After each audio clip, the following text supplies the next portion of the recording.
മാസം 19-ാം തീയതി ഇവിടെ പ്രാർത്ഥനയ്ക്ക് എത്തിയപ്പോൾ എൻ്റെ മോള് P2 പഠിച്ച് പാസ്സായ പരീക്ഷ എഴുതാൻ കൊടുത്തിരിക്കും ജർമ്മനി ലാംഗ്വേജിൽ.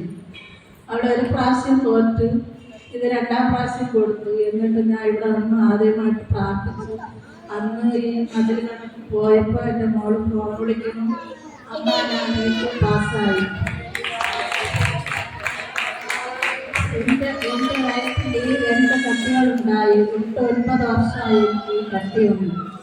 പിന്നെ വയറുവേദന വന്ന് സരസ്വതി ആശുപത്രിയിൽ പോയപ്പോൾ ഒരു കട്ടി എന്നെ എടുക്കാൻ പറ്റും, ഒന്നും എടുക്കാൻ പറ്റില്ല, ഒന്നും ചെറുതാണ്, പിന്നെ കുറച്ചുകൂടെ വലുതാകുമ്പോൾ നമുക്ക് എടുക്കാം ഇങ്ങനെ പറഞ്ഞു. ഒന്ന് ഓപ്പറേഷൻ ചെയ്ത് എടുത്തു കളഞ്ഞു. പിന്നെ അത് വളർന്നു, എനിക്ക് വയറുവേദന തുടങ്ങി. ഞാൻ പിന്നെ പേടിച്ചിട്ട് പോവാതായി.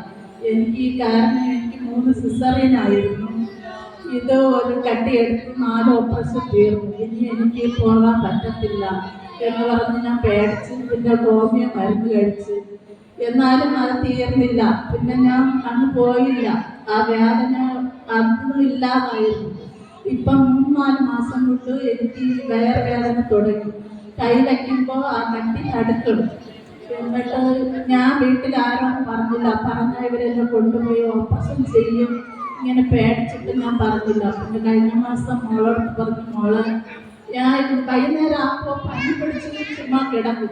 ഈ വൈകുന്നേരം ആകുമ്പോൾ തന്നെ എനിക്ക് പനി ഉണ്ടാവും, വിറയലും പനിയും ക്ഷീണം ഉണ്ടാവും. എന്നിട്ട് മോളെ എനിക്ക് ഈ കട്ടിയുടെ ഭാഗത്ത് വേദന ഉണ്ട്, അതുകൊണ്ടാണ് ഈ പനി ഇങ്ങനെ പറഞ്ഞപ്പോൾ എൻ്റെ മോള് പറഞ്ഞമ്മ പപ്പയുടെ പറ ഇല്ല. ഞാൻ പറഞ്ഞ പപ്പ എന്നെ ആശുപത്രിയിൽ കൊണ്ടുപോയി ഓപ്പറേഷന് വേണ്ടി വരുമ്പോൾ ഞാൻ പോണില്ല. ഇങ്ങനെ പേടിച്ച് പറഞ്ഞപ്പം പിന്നെ ഇവിടെ പറഞ്ഞു, അയാൾ പിന്നെ പേടിയല്ലേ, ഹോമിയോ ആശുപത്രിയിൽ തന്നെ കൊണ്ടുപോകാം എന്ന് പറഞ്ഞു. അവർ സ്കാനിങ് പിടിക്കാൻ കഴിഞ്ഞ വെള്ളിയാഴ്ച റിസൾട്ട് കാട്ടണം, അതിനു മുമ്പ് നീ സ്കാനിങ് പിടിച്ചിട്ട് വാങ്ങുന്നു പറഞ്ഞു. ഇനി ഞാൻ ആശുപത്രിയിൽ പോയപ്പോൾ എനിക്ക് ആ മുഴ കാണാനില്ല.